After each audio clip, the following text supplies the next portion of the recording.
بسم اللہ الرحمن الرحیم۔ السلام علیکم پیارے بچوں، کیسے ہیں آپ؟ یقیناً ٹھیک ہوں گے، تندرست ہوں گے۔ پیارے بچوں، جیسا کہ آپ سب جانتے ہیں، ہم پڑھ رہے ہیں اردو اور جماعت ہے ہماری سوم۔ ہم نے اس میں اپنے جس سبق کو پڑھنے کا آغاز کر رکھا ہے اس کا عنوان ہے ہمارے مذہبی تہوار۔ درسی کتاب کا سبق نمبر 14 اور ہم نے آج اس کو دوسرے حصے میں پڑھنا ہے۔ سب سے پہلے ہم دیکھیں گے کہ آج کے سبق میں ہم کون سی چیزیں سیکھنے جا رہے ہیں۔ تو آج آپ سیکھیں گے متن میں شامل نئے الفاظ کو اپنے جملوں میں استعمال کر سکیں اور قدر طویل گفتگو یا تقریر سن کر اس کے اجزاء، ابتدا، اہم نکات، نتائج وغیرہ اخذ کر سکیں۔ ہمارے سبق کا اسلامی نقطۂ نظر کچھ اس طرح سے: فرمان مصطفیٰ صلی اللہ علیہ وآلہ واصحابہ وسلم، دو آوازوں پر دنیا و آخرت میں لعنت ہے، خوشی کے وقت باجوں کی آواز اور مصیبت کے وقت چلانے کی آواز۔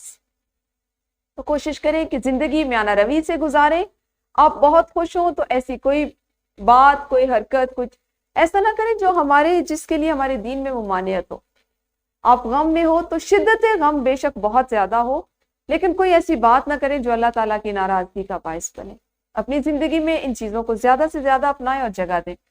اور اس کے ساتھ ہی کیجیے دہرائی میں آپ مجھے بتائیں گے فعل ماضی، حال اور مستقبل کی پہچان کیا ہے۔ بہت آسان سی بات ہے، کل ہم نے اس پہ بہت کام کیا، اور جب کل بھی میں آپ کو دہرائی کروا رہی تھی تو آپ کو بہت اچھے سے پتا تھا۔ آج آپ کے پاس کوئی جملہ نہیں ہے، کوئی آپ نے جملہ سوچنا نہیں ہے، اس کو بدلنا نہیں، بلکہ ایک سادہ سا سوال ہے، آپ سب نے اپنی معلمہ کو بتانا ہے کہ فعل ماضی، حال اور مستقبل کے جملوں کی کیا پہچان ہے، آپ کیسے پہچان سکتے ہیں۔ تو شاباش، ویڈیو کو یہیں پہ روکیے اور دہرائی کیجیے۔ ہاں جی، تو آپ سب نے بتایا، بہت جلدی بتایا، بہت خوب، بہت زبردست۔ چلے پڑھنے سے پہلے چھوٹے چھوٹے سے مجھے 2-3 سوالات ہیں آپ کے لیے۔ پتا چلتا ہے کہ اب آپ کو ہمارے سبق سے متعلق جو چیزیں ان کے بارے میں کتنا علم ہے۔ جی، تہوار کسے کہتے ہیں؟ ہاتھ کھڑے کر کے آپ نے جواب دینا ہے، ہر بچے نے اپنی باری کا انتظار کرنا ہے۔ ہاتھ کھڑا کریں، معلمہ جس بچے کا نام لیں گی صرف اس نے جواب دینا ہے، سب نے نہیں بولنا۔ سب سے پہلا سوال کہ تہوار کسے کہتے ہیں؟ آپ کو کون سا تہوار سب سے زیادہ پسند ہے؟ اور ہم ایک سال میں کون کون سے تہوار مناتے ہیں؟ ویڈیو کو یہیں پہ روکیے اور ان تینوں سوالات کے جوابات دیجیے، پھر ہم دیکھیں گے کہ ہم نے یہی سوال آپ سے کیوں پوچھے۔ جی بتایا آپ سب نے، بہت خوب۔ تو آپ کو پتا چل گیا نا کہ ہم نے آج کیا کام کرنا ہے۔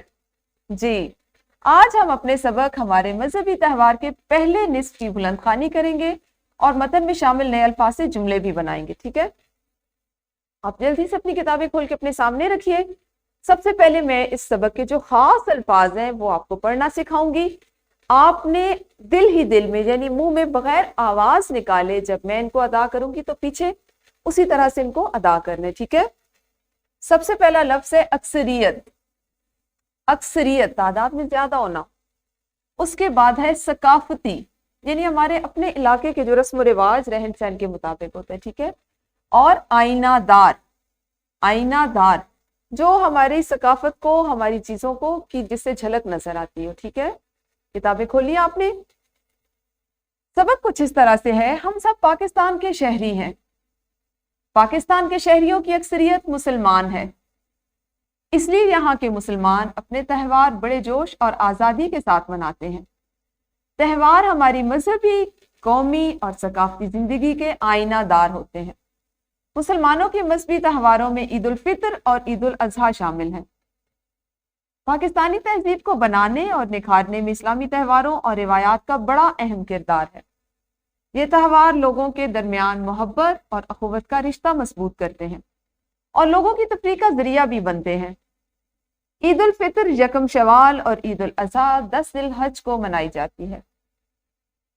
ہر سال رمضان المبارک کے مہینے میں دنیا میں موجود مسلمان روزے رکھتے ہیں، جس میں سحر اور افطار کا اہتمام کیا جاتا ہے۔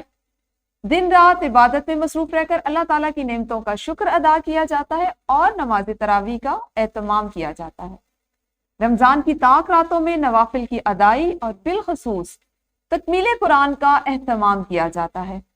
ان سب اعمال کے انجام کی خوشی میں اللہ تعالیٰ نے ہمیں عید الفطر کا تحفہ دیا ہے، جو 1 شوال کو منائی جاتی ہے۔ مزید وضاحت یا مزید آپ کے